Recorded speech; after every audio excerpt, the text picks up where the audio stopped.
Sucedió en el recibidor de un chalet familiar, un viernes cualquiera a las 9 de la noche. Un repartidor asiático entregaba la cena en la puerta.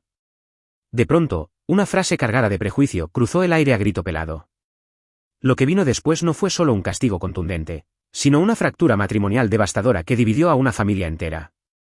Esta historia va a hacer que os sirváis por dentro, porque el giro final destruye cualquier argumento moralista.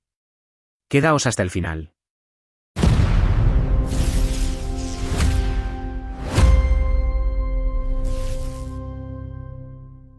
Soy Elena, tengo 41 años y soy la madre de Leo.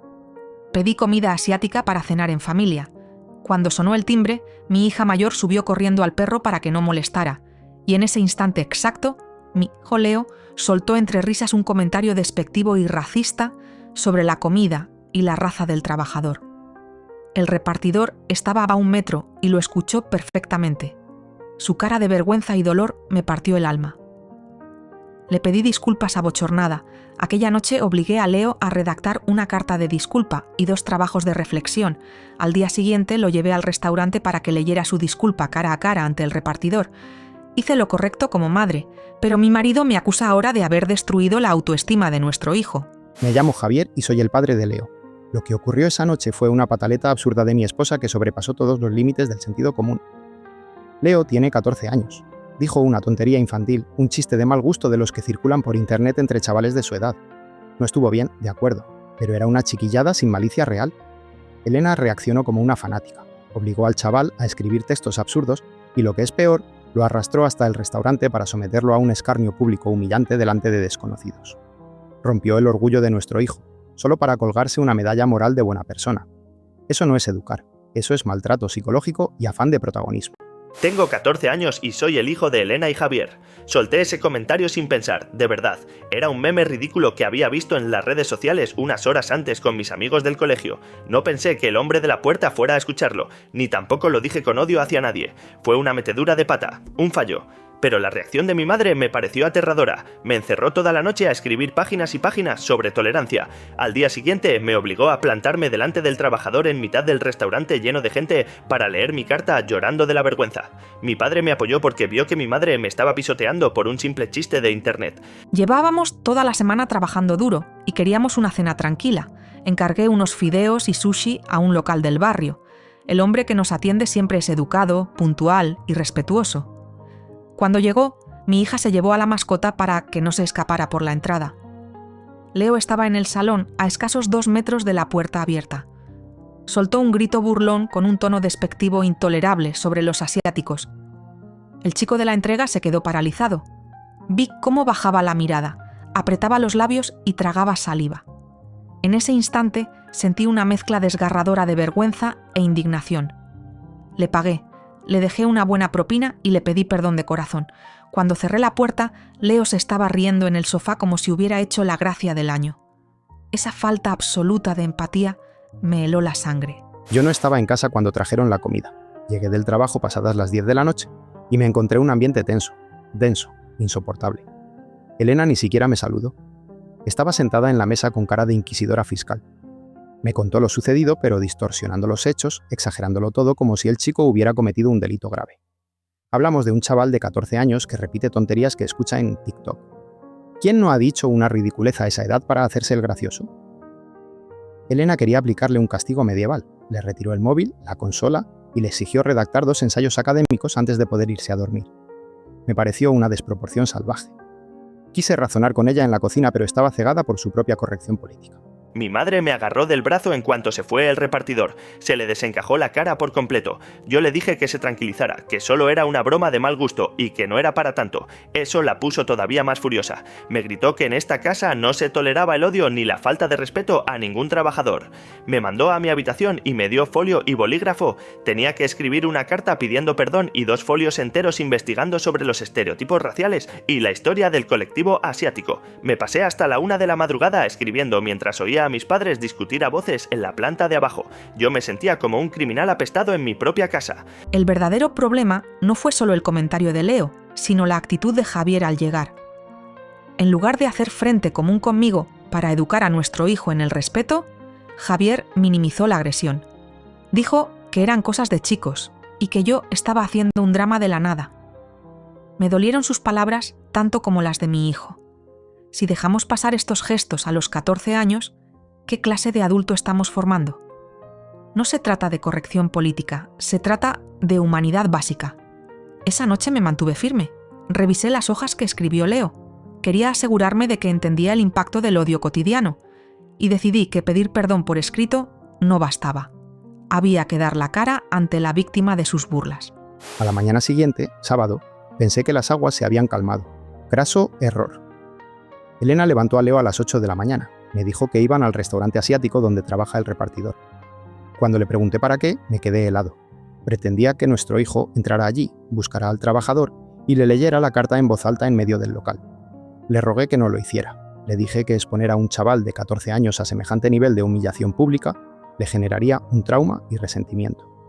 Un castigo en casa es educativo, pero llevarlo a un escenario público para ajusticiarlo es pura crueldad maternal. Me ignoró por completo, me empujó y se llevó al chaval a la fuerza. El viaje en coche hasta el restaurante fue el más largo y horroroso de toda mi vida. Mi madre no decía ni una palabra, solo conducía con la mandíbula apretada. Yo llevaba las hojas en la mano, arrugadas por el sudor de mis dedos.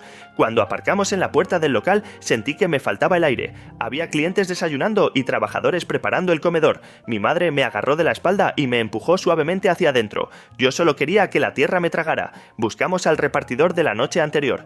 Cuando lo vi salir de la cocina con su uniforme, las piernas me empezaron a temblar de una forma que no podía controlar. Entramos al restaurante. El joven repartidor nos vio y se sorprendió muchísimo. Nos acercamos a la barra.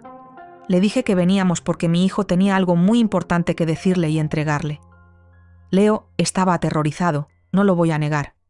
Pero las grandes lecciones de la vida duelen. Con la voz entrecortada y al borde del llanto, Leo empezó a leer su carta de disculpa. Le pidió perdón por su estupidez. Reconoció que su comentario fue cruel e inaceptable y le entregó las hojas redactadas sobre la cultura asiática. El repartidor escuchó en silencio. Lo que hizo ese trabajador a continuación nos dejó a todos sin aliento y cambió el rumbo de las cosas. Tragué saliva y leí el texto como pude. Las lágrimas me caían por las mejillas. Cuando terminé, pensaba que el hombre me iba a gritar o a echar del local, pero no lo hizo. El tipo se me acercó, me miró fijamente a los ojos y me dio las gracias. Me dijo que en los 3 años que llevaba trabajando repartiendo comida, decenas de personas le habían insultado, se habían burlado de su acento o le habían tirado cosas desde los coches. Me confesó que nunca, jamás en toda su vida, nadie se había molestado en pedirle perdón. Nos dio la mano a mi madre y a mí. En ese instante entendí la gravedad de lo que había hecho, pero el nivel de vergüenza que pasé me dejó marcado por dentro. Cuando regresaron a casa, Leo venía con la cabeza gacha, completamente hundido. Se encerró en su habitación y se negó a comer. Elena entró en la cocina victoriosa, como si hubiera ganado una medalla de oro a la madre del año. Ahí fue cuando exploté del todo. Le dije que era una narcisista, que había utilizado el sufrimiento y la humillación de su propio hijo para alimentar su ego moralista. Obligar a tu hijo a pasar por esa tortura pública no es enseñarle valores, es aplastarle la dignidad. Le recordé que un padre debe proteger a su hijo, no entregarlo en una bandeja de plata para ser juzgado por extraños. La pelea fue salvaje, la más dura en 15 años de matrimonio. Aquí es donde se separan las versiones de esta historia. Javier me acusa de humillar a Leo, pero yo vi el rostro del repartidor cuando mi hijo le pidió perdón. Vi cómo ese hombre recuperó un pedazo de dignidad humana gracias a nuestra visita. Leo aprendió una lección que no se le va a olvidar en toda su vida. Aprendió que las palabras tienen consecuencias reales sobre personas reales. Si hubiera hecho lo que quería Javier, taparlo todo con una risita y un «no pasa nada», habría criado a un matón insensible. Mi marido no estaba defendiendo a nuestro hijo, estaba defendiendo su propia comodidad y su incapacidad para afrontar los errores de la familia. La versión A de mi esposa suena muy bonita, muy ejemplar para escribir un libro de autoayuda. Pero la versión B es la realidad que vivimos en esta casa. Desde ese sábado, mi hijo Leo ha cambiado por completo. Se ha vuelto un chico retraído, inseguro y resentido hacia su madre. Se siente traicionado por la persona que debía protegerlo. Sus compañeros de colegio se han enterado de la historia porque el repartidor se lo contó a otros trabajadores y el rumor circuló. Ahora en el instituto se burlan de Leo por haber tenido que ir a pedir perdón llorando. Elena no educó a nuestro hijo, lo convirtió en el hazmerreír del barrio para sentirse superior. Y eso no se lo voy a perdonar jamás. El problema es que los dos tienen parte de razón y a la vez me han destrozado la cabeza. Por un lado, hablar con el repartidor me abrió los ojos sobre el daño que hacen los comentarios racistas. Me di cuenta de que no era solo un chiste, era la gota que colmaba el vaso de un chaval que trabaja 10 horas al día aguantando desprecios. Pero por otro lado, el método de mi madre me destruyó la confianza. Sentí que para ella era más importante quedar como una persona perfecta ante el trabajador que cuidarme a mí. Ahora en el colegio algunos se enteraron y me llaman el arrepentido. Mi padre es el único que pareció entender la vergüenza insoportable por la que me hicieron pasar. Javier insinuó incluso que deberíamos divorciarnos si yo mantenía esta actitud inquisidora. Dijo que mi absolutismo moral está arruinando la convivencia. Pero yo me pregunto, ¿dónde está el límite? Si permites que tu hijo de 14 años normalice chistes xenófobos contra un trabajador en la puerta de tu casa, ¿qué será lo siguiente? ¿Qué clase de adultos estamos dejando en la sociedad si nos da miedo que sientan vergüenza cuando hacen algo objetivamente deplorable? La vergüenza es un mecanismo necesario para reparar el daño. El repartidor se fue a casa sabiendo que en esta familia el respeto no es una opción, es una obligación. Había 1000 formas de gestionar esto en privado. Podríamos haberle quitado la paga, obligarle a realizar trabajos comunitarios o donar su dinero a una causa social.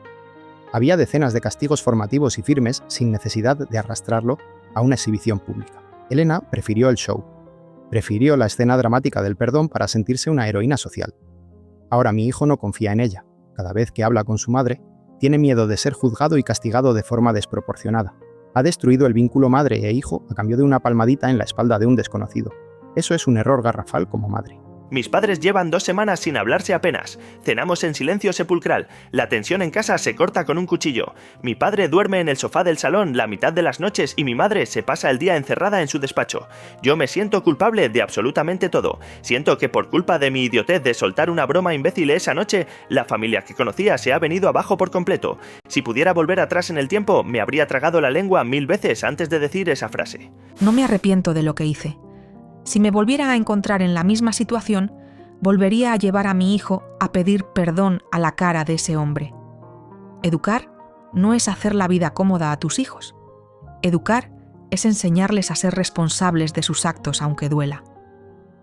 Si Javier prefiere vivir en una burbuja de sobreprotección donde los errores de los hijos se tapan debajo de la alfombra, el problema lo tiene él con su masculinidad y su ego. Yo tengo la conciencia totalmente tranquila por haber actuado con firmeza y justicia. A veces la justicia malentendida es simplemente crueldad. Elena sacrificó la salud emocional de nuestro hijo en el altar de su propia superioridad moral. No defendió al repartidor, se defendió a sí misma de la vergüenza que sintió como madre. Es un acto de egoísmo puro disfrazado de buena educación. Y el precio de su numerito escolar ha sido el equilibrio de nuestro hogar y la confianza de nuestro hijo. Si eso le parece un éxito educativo, entonces no tenemos la misma idea de lo que significa formar una familia. Una sola frase irreflexiva a la puerta de casa desató una tormenta de consecuencias irreparables. Por un lado, una madre que priorizó el respeto, la empatía hacia la víctima y la reparación del daño sin importar el coste emocional. Por otro lado, un padre que considera que se cruzó la línea hacia la humillación pública y la destrucción de la autoestima de un menor. Nadie sale limpio de esta historia. ¿Fue un castigo ejemplar e imprescindible o una humillación desproporcionada que arruinó a la familia? Queremos saber de qué lado estás tú. Contádmelo abajo en los comentarios y suscribíos. La respuesta os va a dejar pensando.